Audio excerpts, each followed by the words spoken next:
मजदूरों को बचाने के लिए अंधेरे में तीर चलाए जा रहे हैं, जिसका जो दिमाग कह रहा है वो कर रहा है। अब सवाल उठने लगे हैं कि आखिर इतने रेस्क्यू प्लान पर काम करने के बाद भी मजदूर बाहर क्यों नहीं आ पाए हैं। अब सवाल उठ रहा है कि क्या रेस्क्यू की रणनीति में कोई लोचा है, क्योंकि वक्त तेजी से बीत रहा है और हर कोई एक ही सवाल पूछ रहा है कि आखिर मजदूर कब बाहर आएंगे। 12 नवंबर सुबह 5:30 बजे। यही वो वक्त था जब सिलकियारा टनल ढह गई थी और 41 मजदूर सुरंग में दब गए। तब से कई रेस्क्यू टीम्स ऑपरेशन में जुटी हैं, लेकिन अब तक मजदूरों को बाहर नहीं निकाल पाई हैं। ये सवाल इसलिए है कि सरकार ने सिस्टम की पूरी ताकत लगा दी है। स्थानीय पुलिस, प्रशासन, एनडीआरएफ, एसडीआरएफ, आईटीबीपी, रेल विकास निगम लिमिटेड, ओएनजीसी, भारतीय वायुसेना, भारतीय सेना, बीआरओ, एनएचएआई, टिहरी जल विद्युत विकास निगम और सुरंग निर्माण के कई एक्सपर्ट्स इस मिशन में जुटे हैं, लेकिन सभी के हाथ अभी तक खाली हैं। सरकार की घोर लापरवाही और सरकार की अकर्मण्यता इससे जाहिर होती है और निश्चित रूप से जो एक काली सूची में जो कंपनी थी उसको आनंद फानंद में इतने प्रोजेक्ट की जिम्मेदारी दे दी गई, उनको एक काम दे दिया गया। और जबकि एडिट टनल का निर्माण होना चाहिए था, एडिट टनल का निर्माण हुआ, एस्केप टनल का निर्माण नहीं किया गया। सरकार कुछ भी कहे, लेकिन सरकार पूरी तरह फेलियर रही है और जो डिजास्टर मैनेजमेंट है वो पूरी तरह फेलियर रहा है। राष्ट्रीय आपदा प्रबंधन नीति फेलियर रही है। कई बार अलग अलग प्लान्स का भी जिक्र किया गया है, कहा गया है कि प्लान ए भी है, बी भी है, सी भी है, डी भी है और अलग अलग विकल्प मौजूद हैं इन मजदूरों को बाहर निकालने के लिए। लेकिन 15 दिन बाद भी अभी भी ये मजदूर टनल के अंदर ही हैं और एक बार फिर से अब प्लान बी पर ज्यादा जोर दिया जा रहा है। ए तो है ही, ए प्लान वो है जहां पर आपने एक रेस्क्यू टनल बनाई है और उसके अंदर एक मशीन, ऑगर मशीन को भेजा गया। लेकिन जिस ऑगर मशीन को सबसे ज्यादा प्रभावी बताया जा रहा था, वही ऑगर मशीन अब इस टनल के अंदर, रेस्क्यू टनल के अंदर फंस गई है और वो निकल नहीं पा रही। उसको काटने के लिए प्लाज्मा कटर मंगाया गया है और अब उसका इस्तेमाल करके उस ऑगर मशीन को निकाला जा रहा है और फिलहाल प्लान ए इस वजह से रुक गया है। अब सवाल उठने लगे हैं कि आखिर इतने रेस्क्यू प्लान पर काम करने के बाद भी मजदूर बाहर क्यों नहीं आ पाए हैं।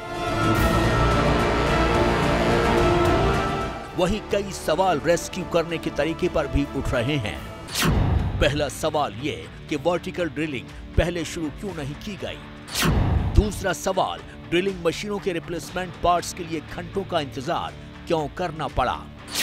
तीसरा सवाल, रेस्क्यू ऑपरेशन की सही प्लानिंग क्यों नहीं की गई। चौथा सवाल, बचाव की रणनीति में बार बार बदलाव क्यों हुए। पांचवा सवाल, बचाव कार्य के लिए अब भी विदेशी विशेषज्ञ और मशीनों पर निर्भर क्यों रहना पड़ रहा है। छठा सवाल, अलग अलग अफसर रेस्क्यू की अलग अलग डेडलाइन क्यों दे रहे हैं। सातवां सवाल, बिना उचित अध्ययन के सुरंग निर्माण क्यों शुरू किया गया था। आठवां सवाल, मजदूरों के परिवार को स्थिति के बारे में ठीक से जानकारी क्यों नहीं दी जा रही है। तो हमारा उत्तरकाशी के मंत्री जी से यही अनुरोध है, विनती है कि जितना जल्दी हमारा बेटा को बाहर करवा दें और सब लोग को सुरक्षित निकलवा दें।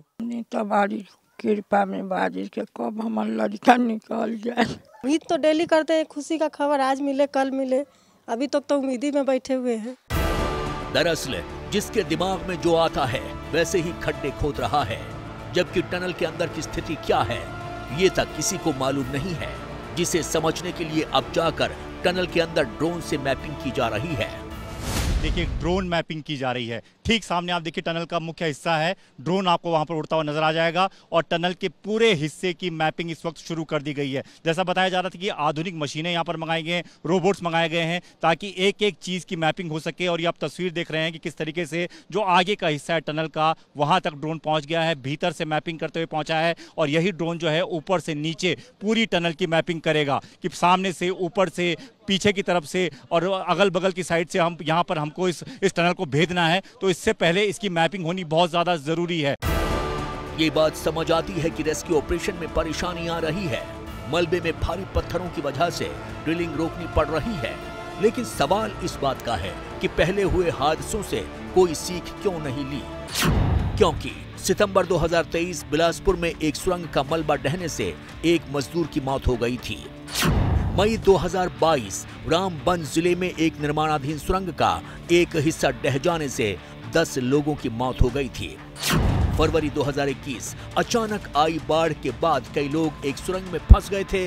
बाद में रेस्क्यू कर 27 से ज्यादा लोगों को बचाया गया। सितंबर 2015 बिलासपुर सुरंग का एक हिस्सा ढह गया, 3 मजदूर फंस गए। 9 दिन बाद 2 मजदूरों को बचा लिया गया।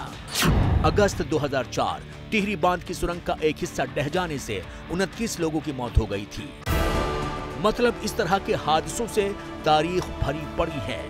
लेकिन इसके बाद भी सुरंग निर्माण के वक्त मजदूरों को रेस्क्यू करने की कोई तैयारी नहीं रखी जाती। ये सवाल इसलिए है कि उत्तरकाशी में टनल के अंदर फंसे मजदूरों को निकालने के लिए मशीनों के पार्ट्स को जुटाने के लिए कड़ी मशक्कत करनी पड़ रही है। टनल के भीतर फंसे 41 लोगों को बचाने के लिए अलग अलग तरीके से रेस्क्यू ऑपरेशन चलाया जा रहा है। कई विकल्पों पर एक साथ काम चल रहा है। पहला और सबसे मेन विकल्प ये है, जो सिलक्यारा वाली साइड है उस तरफ से एक पाइपलाइन बिछाई जा रही है करीबन 60 मीटर की, ताकि उन मजदूरों को जो 60 मीटर मलबे से दूर हैं उनको उसके रास्ते निकाला जा सके। लेकिन इसमें काफी ज्यादा लंबा वक्त लग रहा है, इसलिए अब दूसरा बड़ा विकल्प है टनल का ठीक ऊपरी हिस्सा, यानी कि वर्टिकल ड्रिलिंग। ये ऊपरी हिस्सा आप देख रहे हैं जहां पर आपको लोग काम करते हुए नजर आ रहे हैं, मशीनें भी वहां पर आपको घूमती नजर आएंगी। वहां पर आज से वर्टिकल ड्रिलिंग शुरू कर दी गई है और ये ड्रिलिंग के अभी तक की जो स्थिति है वो ये कि 15 से 16 मीटर तक ये मशीन वर्टिकल ड्रिल कर चुकी है। 1 मीटर चौड़ा पाइप इसके अंदर डाला जाएगा और ऐसे ही धीरे धीरे 86 मीटर तक की ड्रिलिंग करनी है लगातार।